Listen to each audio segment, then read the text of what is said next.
Hello friends, प्रज्ञा smart classes में आप लोगों का स्वागत है। हम लोग अपनी कॉम्पिटेंस साइंस में मानव शरीर को और आगे आज बढ़ाएंगे, जिसमें हम लोग आज पढ़ेंगे मानव शरीर के तंत्र, जिसमें शुरुआत करेंगे हम लोग पाचन तंत्र या डाइजेस्टिव सिस्टम की, जो कि हम लोग के शरीर का सबसे महत्वपूर्ण तंत्र माना जा सकता है। तो भोजन के पाचन की संपूर्ण प्रक्रिया 5 अवस्थाओं से गुजरती है। या भोजन जो है, ठीक है, भोजन के पाचन की संपूर्ण प्रक्रिया 5 अवस्थाओं से गुजरती है।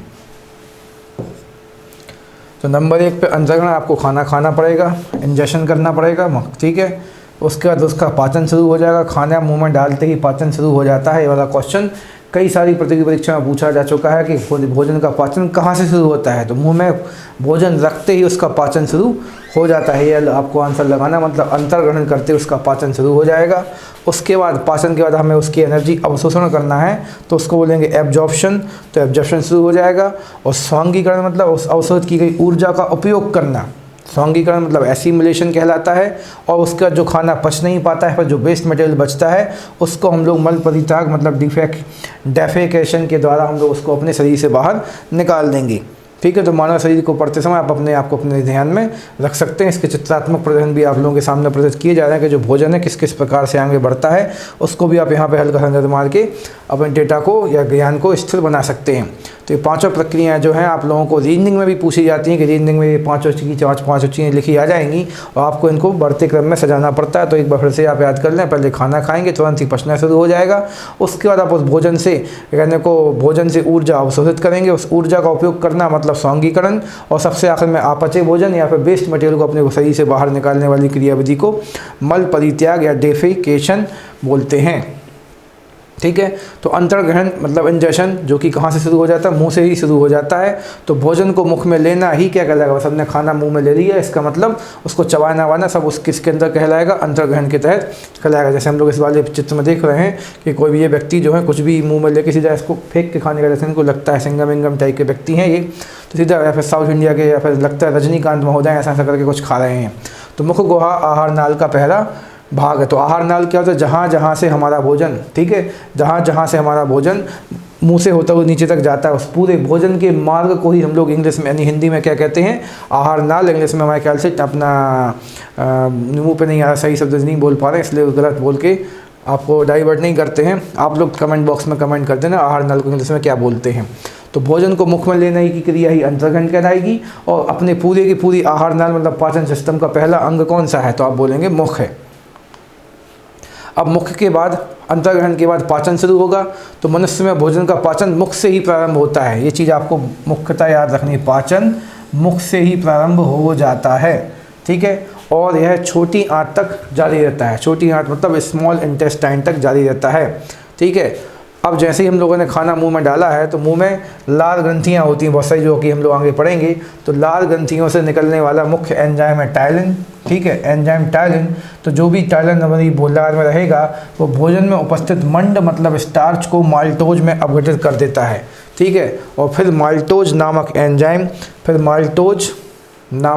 एंजाइम माल्टोज को ग्लूकोज में परिवर्तित कर देता है। तो ये 2 एंजाइम यहाँ पर निकलते हैं। तो ये आपको थोड़ा सा ध्यान, मतलब अभी तो एक ही एंजाइम की बात हुई है। टाइलिन जो हमारे मुंह में है, वो यदि हमने कोई भी खाना मंड या स्टार्च के रूप में खाया है, ठीक है, तो वो उसको तो मंड को किस में, माल्टोज में। माल्टोज शर्करा है, एक प्रकार शुगर है। और फिर आगे जाके यही माल्टेज किस में चेंज हो जाएगा, माल्टोज को ग्लूकोज में चेंज कर देगा। ठीक। फिर आगे जाके जो माल्टेज नामक एंजाइम है, ठीक है, माल्टेज नामक एंजाइम माल्टोज को किस में चेंज कर देगा, ग्लूकोज में चेंज। तो आखिरी उद्देश्य तुम लोग ग्लूकोज है, क्योंकि ग्लूकोज से आगे जाके हम लोग को एक एटीपी शब्द आप लोगों को सुन रखा होगा। उस ग्लूकोज से एटीपी मिलने वाली है। तो सामान्यतः जितने भी प्रकार की हम लोग शुगर या शर्कराएँ खाते हैं, ठीक है, जितने भी प्रकार के हम लोग सैक्रोस या शुगर या कार्बोहाइड्रेट या कहने को ग्लूकोज खाते हैं, मतलब जो भी शुगर रूप में खाते हैं हम लोग, तो उन सभी को लास्ट रूप में किस में चेंज करना है, ग्लूकोज में ही चेंज करना। फिर ग्लूकोज से ही एटीपी की रूप में एनर्जी प्राप्त होगी। तो मुख में भैया जो टाइलिन था, उसने मंड को माल्टोस में, और फिर माल्टेस नाम के एंजाइम ने माल्टोस को भी किस में, ग्लूकोज में परिवर्तन कर देता है, जिससे हम लोग को तुरंत एनर्जी मिलनी शुरू हो जाती है, पाचन शुरू हुआ कहलाता है।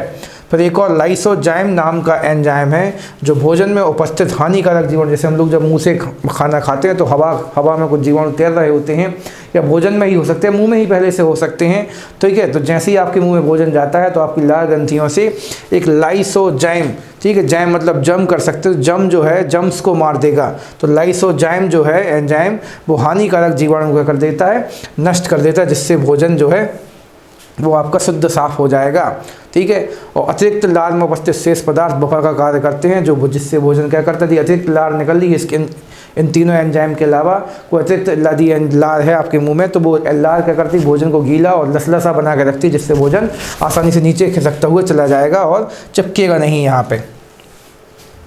तो टॉपिक थोड़ा इजी, बस यहाँ पे हम थोड़ा सा अच्छे से नहीं बता पाया, तो फिर से बोल रहे हैं। टैलिन जो है मंड को माल्टोस में, और आगे जाके माल्टेस जो है माल्टोज को ग्लूकोज में चेंज कर देगा। और लाइसोजाइम जो थोड़ा सा ज़्यादा इंपॉर्टेंट है मुंह के मामले में, तो ये लाइसोजाइम का काम है भोजन में उपस्थित जीवाणु को नष्ट कर देना। और बची खुची जो लार है टैलिन के रूप में, चाहे लाइसोजाइम के रूप में, कुछ किताबें टैलिन के रूप में लिख देते हैं कि टैलिन का दूसरा कार्य है भोजन को नीचे तक खिसकाने में सहायता करना, टाइम से खाना नीचे पहुँचा देना। अब खाना जो है भैया मुंह से खिसक के लाहर नाल के माध्यम से कहाँ पहुँच जाएगा, अमाशय या स्टोमक में।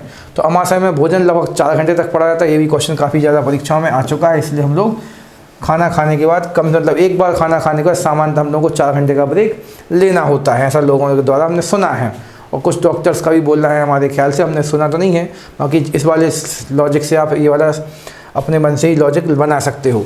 भोजन के अमाशय में पहुँचने पर पाइलोरिक ग्रंथियों से जठर रस निकलता है। तो जैसे ही भोजन जो है अमाशय स्टोमक में जाएगा तो वो अपने पेट की दीवारों पे, अमाशय की दीवारों पे, ठीक है, जो अमाशय है यहाँ पे थोड़ा सा ऊपर है, ये नीला नीला भाग किसका है, अमाशय का ही दिखाने का प्रयास किया जा रहा है इसमें। तो अमाशय जो है उसकी अंदर की दीवारों पर पाइलोरिक ग्रंथियाँ, पाइलोरिक ग्लैंड्स पाई जाती हैं, जिससे जठर रस या फिर जिसको आप लोग किसके नाम से जानते हैं, गैस्ट्रिक जूस के नाम से जानते हैं, ये निकलता है, जिसका रंग क्या होता है, पीला रंग का होता है, ठीक है। और ये अम्लीय द्रव तो है क्योंकि इसका नाम ही क्या है, जठर रस, तो अच्छा तो लिखना पड़ेगा आपको, ये पीले रंग का एक अम्लीय मतलब एसिडिक लिक्विड है, ठीक है। तो ये आपको यार गैस्ट्रिक जूस या जठर रस जो कि अम्लीय होता है, जिसमें मेनली क्या होता है, मतलब जो अम्लीय प्रवृत्ति का हो, जिसका मेन काम क्या होता है कि भैया ऊपर से जो मुंह से खाना आया उसकी खाने की प्रवृत्ति को अम्लीय बना देना, ठीक है। अमाशय के ऑक्सेंटिक कोशिकाओं से हाइड्रोक्लोरिक अम्ल मतलब HCl निकलता है। तो अमाशय में अपने स्टोमक में अंदर ही, ठीक है, अब अंदर ही इन पाइलोरिक ग्रंथियों के अलावा कुछ ऑक्सेंटिक कोशिकाएं पाई जाती हैं, जिनसे क्या निकलेगा, हाइड्रोक्लोरिक अम्ल निकलता है, ठीक है। जो भोजन के साथ आए हुए शेष जो अपनी कुछ जीवाणु को लाइसोजाइम यदि नहीं मार पाया तो उनको फिर दुनिया का सबसे प्रबल अम्ल कौन होता है, HCl। आप लोगों ने पढ़ रखा है शायद, तो नहीं पता तो हम बोल देते हैं। प्रकृति में जितने भी अम्ल पाए जाते हैं, खासकर केमिस्ट्री में हम लोग पढ़ेंगे, उन सभी में सबसे प्रबल अम्ल किसे मानते हैं, HCl को, जो कि हम लोगों के अमाशय मतलब पेट में स्टोमक में पाया जाता है। तो शेष बचे हुए जीवाणुओं को हाइड्रोक्लोरिक अम्ल क्या कर देगा, मार देगा, और एंजाइम की क्रियाओं को एकदम तेज कर देगा। अब हाइड्रोक्लोरिक अम्ल भोजन के माध्यम को और ज़्यादा अम्लीय बना देता है, ठीक है, इस ये भी बनाएगा अपने हिसाब से, ये बना देता है, जिससे लार की टैलिन की क्रिया पूर्णतः क्या हो जाए, जो लार के कारण, टैलिन के कारण जो खाना नीचे आया था, तो टैलिन अपने काम को ख़त्म कर देगा, टैलिन का काम ख़त्म कर देगा, ठीक है, और उस अन्य एंजाइम की क्रिया तेज़ हो जाएगी। तो अन्य एंजाइम क्या है, तो अमाशय में निकलने वाले जठर रस में कितने एंजाइम होते हैं, 2। तो ये आपको जठर रस के एंजाइम याद रखना, 2 होते हैं, एक तो होता है पेप्सिन और एक होता है रेनिन। तो यहाँ पे भैया अमाशय में पेप्सिन का काम क्या होगा, तो पासे पेप्सिन, पासे प्रोटीन, तो ये अपने भोजन में आए हुए प्रोटीन को पचाएगा। तो पेप्सिन जो है प्रोटीन को खंडित कर सरल पदार्थों, खासकर किसमें, पेप्टोन्स में, तो पासे पेप्सिन, तो पेप्सिन जो है प्रोटीन को, पेप्सिन जो है प्रोटीन को किस में चेंज कर देगा, पेप्टोन्स में, ठीक है। इसके अलावा रेनिन भी एक प्रकार का प्रोटीन वाला एंजाइम है। तो रेनिन का काम क्या है, दही, हम लोग दूध दही जैसे कोई भी चीज़ खाई, दूध दही का जो प्रोटीन है उसका नाम क्या होता है, कैसिनोजेन। तो दूध दही में घुली हुई प्रोटीन कैसिनोजेन को ठोस प्रोटीन अर्थात कैल्शियम पैराकैसिनेट के रूप में बदल देता है, ठीक है। तो एक क्वेश्चन ये भी बनता है एग्जाम में कि हम लोग दूध लेते तो लिक्विड अवस्था में है, लेकिन वो पेट में जाके ठोस अवस्था में होता है, किसके कारण, तो आप बोलेंगे रेनिन के कारण। तो रेनिन जो है प्रोटीन, दूध के प्रोटीन कैसिनोजेन को लिक्विड अवस्था से ठोस अवस्था वाले प्रोटीन किसमें, कैल्शियम पैराकैसिनेट के रूप में बदल देता है। तो ये क्वेश्चन भी यहाँ से इंपॉर्टेंट निकल के आता है। तो आपको बस इतनी मेन कहानी तो यहाँ पे ये याद रखना है कि पाइलोरिक ग्रंथियाँ जो कि अमाशय में अपने स्टोमक में होती हैं उससे अपना क्या जठररस निकलता है, और जठररस से कितने एंजाइम निकलते हैं, 2 पेप्सिन, तो पास से पेप्सिन, पास से प्रोटीन और पास से ही अपना पेप्टोन्स हो जाएगा। और रेनिन नाम का जो चीज़ है, रेनिन नाम का जो अपना कहने को एंजाइम है वो दूध को पचाने के लिए, दूध के प्रोटीन को पचाने के लिए, एक क्वेश्चन सीधा आपको याद रखना है, दूध के प्रोटीन का नाम क्या है यहाँ पे, तो कैसिनोजेन। वो सबको होता है क्या, दूध होता है सफ़ेद, और सफ़ेद चीज़ें मुख्यतः कैल्शियम से दर्शाई जाती हैं, तो के से कैसिनेट यानी कैसिनोजेन, और तो उसको किस में चेंज कर देगा, कैल्शियम पैरा कैसिनेट, और दूध को लिक्विड अवस्था से ठोस अवस्था में चेंज कर देगा। तो आगे बढ़ना हम जारी रखते हैं। अगला पॉइंट है पक्वाशय या डिओडेनम, तो जो कि हम लोगों की छोटी आंत या फिर स्मॉल इंटेस्टाइन का शुरुआती भाग होता है, ठीक है। तो भोजन को पक्वाशय में पहुंचते ही, तो अब सीधी बात है, हाँ तो पहले एक चीज़ ये बोल दें कि भैया जो हमने खाना खाया था पहले मुंह में जाएगा, मुंह से खसक के कहाँ जाएगा, हम लोग के अमाशय मतलब स्टोमक में जाएगा, ठीक है। स्टोमक में जाने के बाद, स्टोमक में जाने का वहाँ पे वो अपने पेप्सिन और रेनिन मिले थे, उसका खाने को कहाँ खिसका दिया जाएगा, पक्वाशय मतलब डिओडेनम में, जो कि कुछ किताबों के अनुसार, या फिर हम तो बोलेंगे पक्का अपने किसकी छोटी आंत का सबसे ऊपरी भाग को हम लोग क्या नाम देते हैं, डिओडेनम देते हैं, ठीक है। तो भोजन को पक्वाशय में पहुंचते सर्वप्रथम इसमें यकृत मतलब लीवर से निकलने वाला पित्तरस, तो ये वाली चीज़ भी आपको याद रखना है कि हम लोगों की बॉडी में अलग से पित्ताशय या फिर गॉल ब्लैडर लगा होता है, लेकिन उसमें पित्तरस नहीं बनता है। पित्तरस तो कहाँ बनता है, यकृत लीवर में बनता है। तो वही साफ कहानी यहाँ पर लिखी है कि यकृत लीवर से निकलने वाला पित्तरस आकर, ठीक, बाइल डक्ट आकर इसमें भोजन में आके मिल जाता है, और फिर से भोजन क्या हो जाता है, क्षारीय। तो यहाँ पे एक फैक्ट और बता दें कि हम लोग के पूरे शरीर में भोजन जो है केवल पेट अमाशय बस में अम्लीय प्रकार का होता है, बाकी पूरी जगहों पे वो किस प्रकार का होता है, क्षारीय प्रकार का। क्वेश्चन काफ़ी इजी, जो लोग पढ़ चुके उनको पक्का पहले से पता होगा, और जिनको नहीं पता तो आज से वो लोग भी इस पता होने वाली कैटेगरी में शामिल हो जाएगी। भोजन केवल अमाशय में अम्लीय, बाकी सब जगह क्षारीय प्रकृति का होता है। तो पित्तरस क्षारीय होता है और भोजन को फिर से अम्लीय से क्या बना देता है, क्षारीय। तो ये वाला क्वेश्चन भी बहुत आ चुका परीक्षाओं के, पित्तरस बाइल डक्ट जो है किस प्रकार का होता है, तो आप बोलेंगे एल्कलाइन या बेसिक नेचर का होता है। यहाँ अग्न्याशय मतलब पैंक्रियास, यहाँ अग्न्याशय से रस आकर, अग्न्याशय से अग्न्याशय रस भी आकर भोजन में मिलता है। तो जो भी हम लोगों का पक्वाशय है, यहाँ पे अपने लीवर से निकला हुआ पित्तरस और अग्न्याशय से निकला हुआ अग्न्याशय रस दोनों आके इसमें मिलते हैं, ठीक है। और अग्न्याशय रस में कितने प्रकार के, 3 प्रकार के एंजाइम होते हैं। पीछे हम बताना भूल गए, भले लिखा नहीं है यहाँ पे, पित्तरस में कोई भी एंजाइम नहीं होता, इसका बस मेन काम था भोजन को अम्लीय से क्या बना देना, क्षारीय बना देना। तो अग्न्याशय रस से अग्न्याशय रस आकर भोजन में मिलता है, और इस अग्न्याशय रस में 3 प्रकार के एंजाइम मुख्य रूप से होते हैं, किताबों के अनुसार ज़्यादा भी हो सकते हैं, मुख्य रूप से 3 होते हैं। नंबर 1 पे लिखा कॉन्ट्रिप्शन, तो यह प्रोटीन को पेप्टोन या प्रोटीन या फिर जो पीछे पेप्टोन थोड़ा बहुत चेंज हुआ था अपने किसके कारण, अपने क्या बोलते हैं पेप्सिन के कारण, तो उस पेप्टोन या फिर बच्चे खुचे प्रोटीन को वापस नहीं बोलना चाहिए, पेप्टोन और पेप्टोन्स को पॉलीपेप्टाइड या फिर अमीनो अम्ल। तो एक क्वेश्चन यहाँ से भी आपको याद रखना है कि हम लोग जो भी प्रोटीन खाते हैं उसका अंतिम रूप क्या होता है, तो आप बोलेंगे अमीनो एसिड्स या अमीनो अम्ल। तो प्रोटीन का अंतिम टारगेट क्या है, हमें किस में चेंज होना है, अमीनो एसिड्स में चेंज होना है, तभी जाके वो एनर्जी फॉर्म में या फिर कोशिकाओं का निर्माण कर सकता है। एमाइलेस यह मांड या स्टार्च को घुलनशील शर्करा मतलब शुगर में चेंज करें ताकि उसको बॉडी आसानी से एब्जॉर्ब कर सके। तो एमाइलेस जो है मंडे स्टार्च को लेके चेंज करेगी। अब लाइपेस की बात करें तो लाइपेस जो एमल्सिफाइड वसा थी, हम लोगों ने तेल घी वगैरह खाए होते तो वही क्या है, एमल्सिफाइड वसा है। और एमल्सिफाइड वसाओं को चेंज करने के लिए अंतिम टारगेट क्या होता है, तो आप बोलेंगे फैटी एसिड। तो कार्बोहाइड्रेट जो हम लोग खाते हैं वो जाएगा ग्लूकोज में, ठीक है। प्रोटीन जो है वो किस में चेंज होगा अंतिम रूप से, अमीनो एसिड्स में। और फैटी एसिड्स अंतिम रूप से, गलत बोल गए हम, जो एमल्सिफाइड वसा है फिर अपने के तेल घी वगैरह वो अंतिम रूप से किस में चेंज होंगे, फैटी एसिड्स में चेंज होते हैं। तो यहाँ से भैया 3 एंजाइम निकलते हैं कहाँ से हम लोगों के, अपने अग्न्याशय रस से, जिसको आप तुक्के के रूप में T, A और L, ठीक। तो टाल के रूप में आप इनको याद रख सकते हैं। ये किससे निकलते हैं, अग्न्याशय से, और अपने पित्तरस से कोई भी एंजाइम नहीं निकलता है। आगे बढ़ना जारी रखते हैं हम। छोटी आंत या स्मॉल इंटेस्टाइन में पाचन, यहाँ भोजन के पाचन की प्रक्रिया पूर्ण होती है एवं पचे हुए भोजन का अवशोषण होता है। तो यहाँ पे भैया जो छोटी आंत हम लोग स्मॉल इंटेस्टाइन है, जो कि छोटी सी गुड़ी जा होती है, इसकी जो लंबाई है लगभग में 6.5 मीटर के आसपास मानी जाती है, और लगभग 20 फीट के आसपास अपने पेट के अंदर एक घुसी रहती है, ठीक है। तो ये छोटी क्यों बोलते हैं, क्योंकि काफ़ी सकरी होती है, लेकिन लंबाई इसकी बहुत ज़्यादा होती है। सकरी मतलब एकदम पतली होती है, ऐसा बोलना चाहिए। It is a narrow tube. तो इसकी छोटी आंत की बात करें तो भैया छोटी आंत में अब खाना पहुंच चुका है, मतलब यहाँ पे पाचन की प्रक्रिया लगभग पूर्ण हो चुकी है, फिर अभी लास्ट स्थिति में है पाचन। और यहाँ पे अभी भोजन से क्या शुरू होगा, अवशोषण, मतलब भोजन से एनर्जी एब्जॉर्ब की जाएगी बहुत ज़्यादा अवस्था में। ठीक है, तो यहाँ भोजन के पाचन की प्रक्रिया पूर्ण होती है और पचे हुए भोजन का अवशोषण होता है। छोटी आंत की दीवारों से एक आंतरिक रस, ठीक है, इंटेस्टाइन जूस भी निकलता है। इसमें निम्न एंजाइम होते हैं, तो वो भी आपको याद रखना है। इसमें के जो 5 एंजाइम हैं वो आप लोगों को यहाँ पर दिख रहे हैं।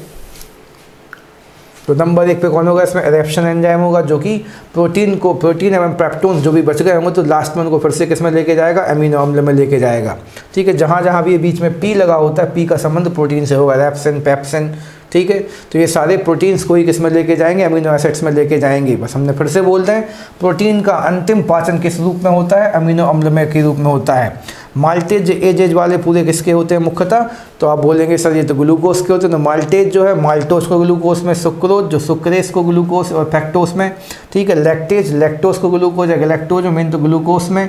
ठीक है, और लाइपेज, बस इसका थोड़ा सा याद रखना, लाई जो आपके तेज वाले थे, ये पेज वाला आ गया लाइपेज। तो एमल्सिफाइड वसाओं को फैटी एसिड्स में, ग्लिसरीन में चेंज करेगा। हम लोगों की बॉडी में नेचुरल ग्लिसरीन पाई जाती है। ठीक है, तो ये आपके पाचन में तो सही है। तो ये 5 एंजाइम जो छोटी आंत से निकलते हैं। 5 एंजाइम कहाँ से निकलते हैं हम लोगों की, छोटी आंत से निकलते हैं। और जो हम लोगों का आंतरिक रस होता है इसमें है, वो ये भी कैसा होता है, क्षारीय। तो हम आपको पीछे ही बता चुके हैं, ये हमने आपको पीछे बता दिया कि पूरे के पूरे शरीर में केवल भोजन जो है अमाशय बस में अम्लीय प्रकार का, तो आशय अमाशय आशय अम्लीय, बाकी पूरे शरीर के जितने भी रस आप लोगों को पढ़ते हैं सबके सब, चाहे लार पढ़ेंगे आप आगे जाके, सब क्षारीय होते हैं। स्वस्थ मनुष्य में प्रतिदिन 2 लीटर आंतरिक रस स्रावित होता है। ठीक है, हम लोग 2 लीटर आंतरिक रस बनाते हैं और वो यहाँ वहाँ इस प्रकार से चक्कर उसी एरिया में लगाता रहता है। तो स्वस्थ मनुष्य जो है डेली 2 लीटर आंतरिक रस का निर्माण करता है। तो यहाँ सबसे इंपॉर्टेंट क्वेश्चन तो यही बनता है कि पाचन की प्रक्रिया पूर्ण कहाँ होती है, तो आप बोलेंगे बड़ी आंत, छोटी आंत में। बड़ी आंत में तो उसको बाहर निकाला जाएगा। और पचे हुए भोजन के यहाँ से मुख्य रूप से अवशोषण कहाँ से होता है, तो आप बोलेंगे छोटी आंत से। और इससे आंतरिक रस निकलता है। आंतरिक रस किस प्रकार का, क्षारीय प्रकार का। बाकी के इनके काम तो आप नाम से ही काम इनके बना लेंगे। ठीक है, हमने पी वाले या पापा वाले सब किससे जोड़ दिए हैं, प्रोटीन से जोड़ दिए हैं। तो आगे बढ़ना ही हम जारी रखते हैं। तो ये अवशोषण हमने पीछे छोटी आंत से शुरू करा दिया था। तो पचे हुए भोजन का रुधिर में पहुंचना ही क्या कहलाएगा, अवशोषण। छोटी आंत में भैया जो भोजन पचा था, बड़ी आंत से अपने अमाशय से निकल के छोटी आंत में जा रहा था, तो यहीं से भोजन का बड़ी मात्रा में क्या शुरू हो जाएगा, अवशोषण, यानी भोजन की ऊर्जा का अवशोषण शुरू हो जाएगा और उसको रक्त में घोल दिया जाएगा, उस भोजन की मुख्यतः ग्लूकोज को, और फिर वो उसको आगे जाके ऊर्जा के रूप में यूज कराएगा। तो हमने ये लिखा भैया अगली स्थिति क्या होगी, स्वांगीकरण। तो स्वांगीकरण का मतलब क्या होता है, ऊर्जा का उपयोग, काम धाम में उपयोग करना ही क्या कहलाता है, स्वांगीकरण है, एसिमुलेशन। और अवशोषित भोजन से लिखा भी यहीं पे, अवशोषित भोजन का शरीर के उपयोग में लाया जाना ही स्वांगीकरण कहलाता है। ठीक है, लास्ट में है भैया मल परित्याग, 5वीं अवस्था के डेफोकेशन या डेफेकेशन, इस प्रिंटिंग मिस्टेक लग रही है हमारे लिए, डेफेकेशन। तो भोजन मनुष्य या किसी भी कशेरुकी की, मतलब वर्टेब्रा जंतु की आहार नाल एक लंबी कुंडलित, मतलब स्पाइरल नलिका होती है, जो मुख से शुरू होती है और गुदा में समाप्त हो जाती है। अपच, ठीक है, तो बस आपको ये ध्यान देना कि जो हम लोगों की जो भैया पूरा ये पाचन श्रृंखला थी, ऊपर मुख से शुरू हुई थी और यहाँ पे आके किस पे, बड़ी आंत के गुदा द्वार, मतलब एनएस पे जाके ख़त्म होती, मतलब जब मल बाहर निकलेगा तो वहाँ पे जाके ख़त्म हो जाएगी। ठीक है, तो इसका जो गुदा होता है, इसका मेन काम क्या होता है, तो अपच भोजन, मतलब ऐसा भोजन जो नहीं पच पाया, फिर ऐसा भोजन जो भोजन के पचने के बाद वेस्ट पदार्थ के रूप में बच गया हमारे शरीर में, तो इन सबको आप बाहर निकालने में तैयार करेंगे। तो अपच भोजन बड़ी आंत में पहुँचता है, मतलब लार्ज इंटेस्टाइन में पहुँचता है, जहाँ जीवाणु इसे मल के रूप में क्या करेंगे, हमारी जो हम लोगों की इस वाली बड़ी आंत पे बहुत सारे क्या पाए जाते हैं, जीवाणु, मतलब बैक्टीरिया बैठे होते हैं, जो उस भोजन को किस में चेंज कर देते हैं, वापस तो नहीं होना चाहिए, उस भोजन को मल, मतलब वेस्ट मटेरियल में चेंज कर देते हैं, जिससे गुदा द्वार, मतलब हमारा रेक्टम है, वो शरीर के बाहर निकाल देता है। ठीक है, इस प्रकार से हम लोगों की पाचन तंत्र की 5 अवस्थाएं पूर्ण होती हैं। तो इनको आपको थोड़ा सा ध्यान रखना है। कि सबसे पहले हम लोगों को भैया मुंह से खाना अंदर लें, तो इस घटना को हम लोगों ने अंतर्ग्रहण, उसके बाद खाना कहाँ जाएगा, आमाशय में, तो वहाँ से पाचन तो मुंह से ही शुरू हो गया। अब पाचन मुंह से शुरू होने का वो दूसरी स्टेज में कहाँ पहुँचेगा, आमाशय में। आमाशय से खिसक के छोटी आंत में, छोटी आंत की शुरुआत में हमने आपको पक्वाशय लिखवा दी। तो आप लोगों को एक बात फिर से बता दें, पक्वाशय या फिर जो डिओडेनम था वो बड़ी छोटी आंत का ही शुरुआती भाग आपको मानना है, ठीक है। तो डिओडेनम में भोजन रहेगा, उसके बाद वो खिसक के छोटी आंत में जाएगा। छोटी आंत से ही क्या होता है, हम लोगों के भोजन का वास्तविक अवशोषण शुरू होता है, तो मतलब बड़ी मात्रा में अवशोषण शुरू होता है, और वहाँ पे आपको आंतरिक रस वगैरह ठीक है समझ के चलना है। और उसके बाद खाना जो है कहाँ पहुँच जाएगा, बड़ी आंत में। और एक शब्द थोड़ा सा आप लोग नया है, कौन सा, स्वांगीकरण, एसिमुलेशन। इसकी परिभाषा खूब आ रही है आजकल की परीक्षाओं में। इसका अर्थ होता है ऊर्जा का उपयोग लाना, ठीक है। अवशोषित भोजन का शरीर के उपयोगी कार्यों में उपयोग करना ही क्या कहलाता है, स्वांगीकरण कहलाता है, ठीक है। तो इतने को आप रिवाइज कीजिए। इसके बाद हम लोग पाचन क्रिया में भाग लेने वाले अन्य अंगों को अब अगली क्लास में पढ़ेंगे। अभी आपको थोड़ा सा लेके चलते हैं। मैंने आपको इस वाली क्लास में एंजाइम्स को याद रखना कि कौन से अंग में कौन कौन से एंजाइम निकल रहे थे, और मुख्यतः कौन सा एंजाइम किस चीज़ को किस चीज़ में चेंज कर रहा था। तो फिर से एक आखिरी में ब्रीफ हम बता दें आपको कि हम लोग जो भोजन के रूप में मुख्यतः 3 पोषक पदार्थ लेते हैं। पहला होता है कार्बोहाइड्रेट, तो आगे जाके फिर से पढ़ेंगे, तो अभी भी लेकर बता दें कि कार्बोहाइड्रेट जो है अंतिम रूप से किसमें, ग्लूकोज में चेंज होना चाहिए। तो कार्बोहाइड्रेट कई प्रकार के होते हैं, माल्टेज, सुक्रोज, आप लोग पीछे देख रहे थे, माल्टोज, सुक्रोज, फ्रक्टोज वगैरह। फिर दूसरा हम लोग प्रोटीन खाते हैं, तो प्रोटीन को अंतिम रूप से अमीनो एसिड्स के रूप में पचाना है आपको। और उसके बाद हम लोग फैटी एसिड्स या फिर बसा खाते हैं, तो बसा को हम लोगों को सबसे लास्ट में फैटी एसिड्स या फिर ग्लिसरीन में चेंज करना होता है, जो कि एनर्जी के रूप में हमारी बॉडी में सेल्स या कोशिकाओं के द्वारा अवशोषित करके नई कोशिकाओं का निर्माण या फिर ऊर्जा उत्पादन का कार्य कराया जाता है। और फिर आपको ये 5 अवस्थाएं अपने हिसाब से एक्सप्लेन करते आना चाहिए। तो कोई भी डाउट इसके बाद यदि रह जाता है तो आप हमसे पक्का कमेंट बॉक्स में संपर्क कीजिए। रोज का डायलॉग है हमारा, लेकिन आप लोग संपर्क नहीं कर रहे थे, तो इसका मतलब हम ये माने कि हमने आप लोगों को बहुत अच्छा पढ़ाया, आप लोग से पूरी हद तक हमसे संतुष्ट हैं। तो अपनी सफलता से अपने आप को हमारे लिए भी अभिग्रेट करिए और जीवन को सफल बनाइए। ये थोड़ा सा हमें अच्छा लगा था कि भाई ये देखिए मल जो है यहाँ से यहाँ जा रहा है, तो इसको भी आप देख के थोड़ा बहुत मज़े ले सकते हैं। और आज की क्लास से हम आप लोगों से बजा लेते हैं। Thank you and best of luck.